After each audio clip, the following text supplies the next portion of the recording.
है कि राणे सियासी मदारी हैं, इसलिए वो इस तरह की बयानबाजियां करते हैं ताकि सियासी माहौल गर्म रहे। ये रिपोर्ट देखिए। गैर मराठियों को मराठी के नाम पर निशाना बनाना, उन्हें मारना पीटना, ये महाराष्ट्र के अलग अलग हिस्सों में रोजाना की वारदातें ऐसी देखी जाती हैं।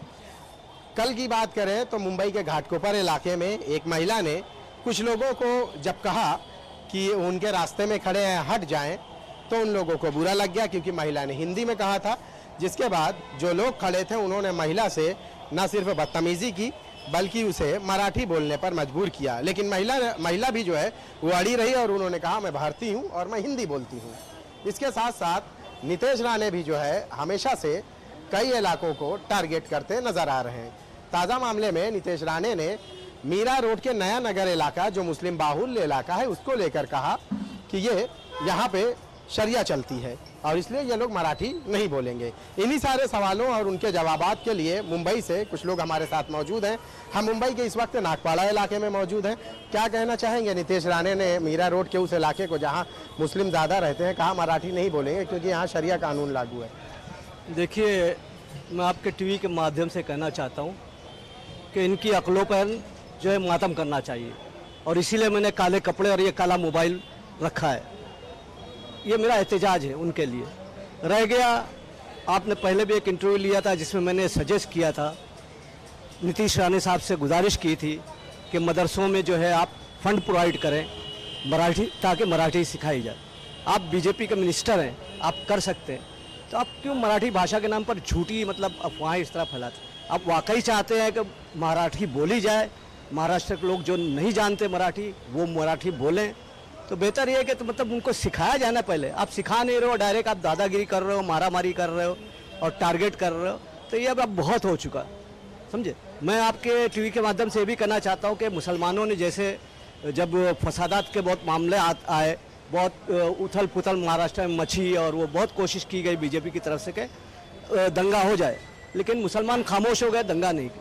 तो अब जो है राज ठाकरे हो या नीतीश राणे हो, ये कोई भी बयान अगर मुसलमानों को अगेंस्ट देते हैं तो वो मुसलमानों को खामोश रहना चाहिए, ताकि इनको जो है पब्लिसिटी के लिए वो करते हैं। बाकी इलेक्शन साहब आपने देखा होगा कि दोनों भाई एक हो गए हैं, ठाकरे ब्रदर्स जो है एक हो गए हैं, तो क्या लगता है कि गैर मराठियों पे जो जुल्म के पहाड़ तोड़ने का सिलसिला जो है वो और बढ़ जाएगा या कम होगा?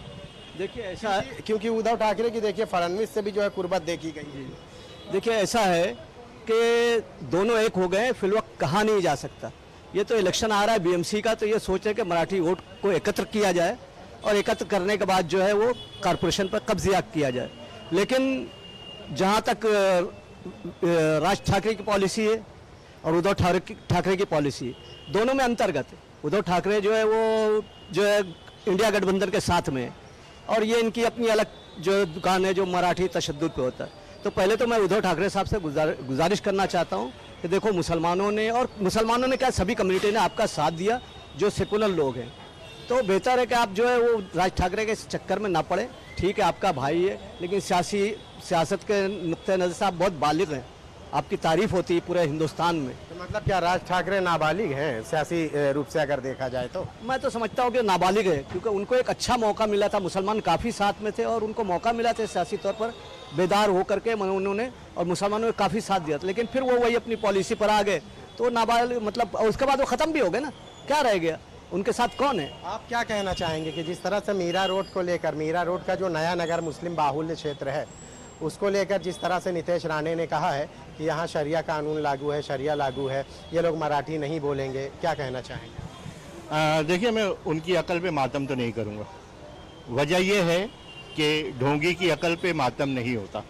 पूरे हिंदुस्तान में मराठी नहीं बोली जाती, तो क्या पूरे हिंदुस्तान में शरिया कानून है? सिर्फ महाराष्ट्र में ही तो मराठी बोलते हैं। अब महाराष्ट्र में यहाँ का मुसलमान, आप कोकण जाए, बहुत बड़ा इलाका है, वहाँ पे लोग मराठी बोलते हैं। मैं खुद नितेश राणे की बात करूँगा, जब इनका वो स्वाभिमान संगठन यहाँ पे काम कर रहा था तो हमने भी थोड़ा दिन उनके साथ काम किया है। वो उसमें जो बल है, ताकत है, वो यकीनन सैल्यूट करने लायक है।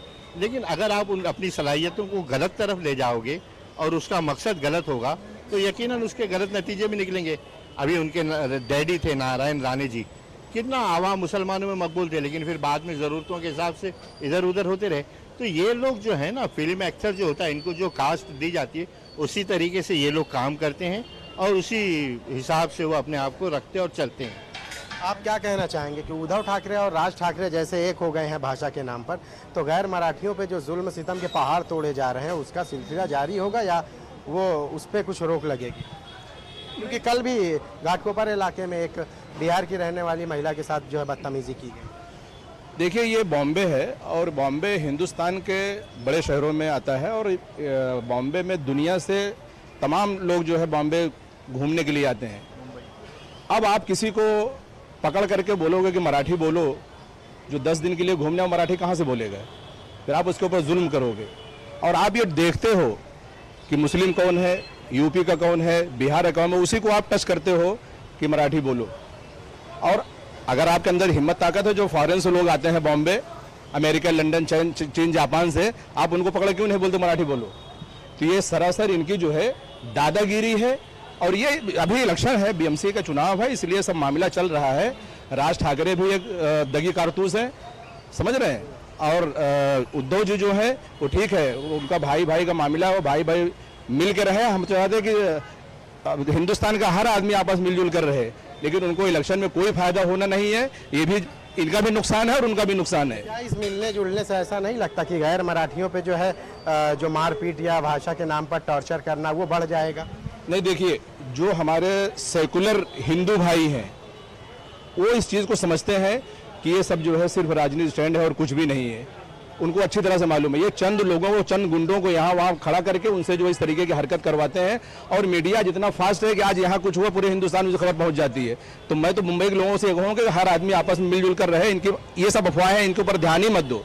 और रहा सवाल सरकार का, डेविड फडणवीस जी को ये चाहिए ऐसे गुंडों के खिलाफ FIR करें और उनको मंत्रिमंडल से बर्खास्त करें। उनसे बहुत अच्छे अच्छे लोग हमारे उनके पार्टियों में है, उनको जो है मंत्रीशिप मिलना चाहिए। और रहा सवाल कभी एजुकेशन की बात नहीं करेंगे। आज मुंबई में देखिए आप, गड्ढों का वो हाल है कि जो मिसाल है गड्ढों में सड़क है, सड़क में गड्ढों है, उसको आप, ये इतने बेशरम लोग हो गए हैं कि इनको कुछ भी परी नहीं है। आवाम कहाँ जा रही है, स्कूल का क्या हाल है, हॉस्पिटल में क्या हो रहा है।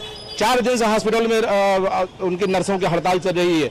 20,000 से ज़्यादा लोग ऑपरेशन करने के लिए बेड पे पड़े हुए हैं। ये सब इनको फिक्र नहीं है, सिर्फ इनको ये है हिंदू कहाँ खतरे में है। अरे हिंदू खतरे में कहाँ है? एक जगह बताओ कि हिंदू खतरे में है।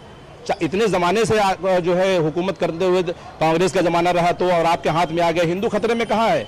हम चंद लोग हैं, तकलीफ तो हमको होनी चाहिए, मुसलमानों को होनी चाहिए कि भाई हम खतरे में है। लेकिन मुसलमान कभी नहीं कहता कि मैं खतरे में हूँ। लेकिन जो खतरे में नहीं है वही है चोर चोर मौसियार भाई, जो खतरे में नहीं अपने आप को खतरा बता रहा है। ये सब लोगों को बेवकूफ़ बनाना छोड़ें और विकास का जो उन्होंने वादा किया था करने के लिए, बेहतरीन स्कूल बनाएंगे, एजुकेशन के मामला है, रोड का मसले है, गरीबों का मामला है, इस पे काम करना चाहिए। और ये सब फालतू चीज़ें, नाटक है इनका, ये नाटक बंद होना चाहिए। आप क्या कहना चाहेंगे कि जैसे राज ठाकरे और उद्धव ठाकरे मिल गए हैं, तो जो भाषा के नाम पर लोगों को टॉर्चर किया जा रहा है वो सिलसिला रुक जाएगा या चलते रहेगा इसी, या और ज़्यादा जुल्म सितम के पहाड़ तोड़े जाएंगे? देखिए, मेरी तो समझ में आता है कि राज ठाकरे और उद्धव ठाकरे फडणवीस जी से मिल गए। वजह यह है कि असेंबली में हमने देखा आदित्य ठाकरे को भोंगा उतारने में जिस तरीके से उन्होंने थैंक्स किया, अमी सांगतो, और सांगने के बाद उन्होंने ये कहा कि भोंगा उतारने के लिए आपका बहुत बहुत आभार। तो ये सब खिचड़ी क्या है? आप तो एक तरफ हमारे मुसलमानों के वोट लेते हो, उद्धव ठाकरे ने भरपूर पूरे पार्लियामेंट इलेक्शन में मुसलमानों के वोट लिए, और उसके बाद जाकर अब ये इस तरीके की हरकत हो रही है। तो ये चीज़ें हमको समझ में आती है और ये गलत है। आप क्या कहना चाहेंगे? ऐसा है कि जो इन लोगों का मामला जो है ना वो ज़्यादा चलेगा नहीं, सिर्फ इलेक्शन तक ये जितना उधम मचा लें, और आगे ये कतई ये ना चलने वाला और ना ये करेंगे। तो उससे किसी तरह के खौफ खाने की ज़रूरत नहीं। हमको मिलकर रहना है, यही देश के लिए पूरा पैगाम है। और यही इस मुल्क में ये चूँकि ये बम्बई है, बम्बई में तो हर मज़हब के और हर रियासत के लोग रह रहे हैं, तो कैसे ये पॉसिबल है? अब ये तुम बहरहाल ज़बरदस्ती कर रहे हो तो करते रहो, जिस कुछ लोगों के साथ कर लोगे, लेकिन इसमें उनकी ही बदनामी है। और उद्धव ठाकरे को तो मैं तो फिर भी यही कहता हूँ कि उनको जो है वो राज ठाकरे के साथ नहीं जाना चाहिए। उनका एक अच्छा इमेज बन गया है और सियासत है। इलेक्शन तो आज है, कल फिर वो जो है आदमी जो है फिर जड़ पकड़ता है और वहीं से ग्रो होता है, और जब ग्रो हो जाता है तो तनावर दरख्त की तरह होता है। तो वक्ती फायदे को मत ख्याल करें और वो राज ठाकरे को किनारे रखे तो बेहतर है, ये मेरा मशवरा है। बहुत बहुत शुक्रिया आप सभी का हमसे बात करने के लिए। जी आप क्या कहना चाहेंगे? अभी आपने ये कहा कि नारायण राणे जी ये कह रहे हैं कि मीरा रोड में नीतीश राणे कह रहे हैं कि मीरा रोड में शरिया कानून लागू होना चाहिए। लागू है इसीलिए तो मराठी नहीं बोलते, उनका कहना। मैं कहता हूं कि शरिया कानून पूरे हिंदुस्तान में लागू हो जाए और सिर्फ 1 साल के लिए। वेलकम है, मैं स्वागत करता हूं शरिया कानून का। ये लागू हो जाना चाहिए, जबानी नहीं, ऑफिशियली तरीके से इसको लागू कर दें 1 साल के लिए पूरे हिंदुस्तान में। हमारा हिंदुस्तान जो पहले सोने की चिड़िया था उसी तरीके से फिर सोने की चिड़िया हो जाएगा। मैं उनका वेलकम करता हूं, स्वागत करता हूं। बहुत बहुत शुक्रिया आप सभी का हमसे बात करने के लिए। तो आपने सुना यहाँ लोगों की बातें, और इसके साथ साथ जो है भाषा के नाम पर जिस तरह से लोगों को टारगेट किया जा रहा है, इसको लेकर लोगों का यही कहना है कि उद्धव ठाकरे और राज ठाकरे जो मिल चुके हैं साथ में, इनके साथ साथ में बीजेपी सरकार है। यही वजह है कि जो जुल्म सितम के पहाड़ तोड़े जा रहे हैं उसमें उन लोगों के खिलाफ FIR तो हो जाती है, लेकिन उसके बाद भी इस तरह के ये सिलसिले रुकने का, थमने का नाम नहीं लेते। कैमरामैन नितिन जाधव के साथ शाहिद अंसारी, इंडिया न्यूज़, मुंबई।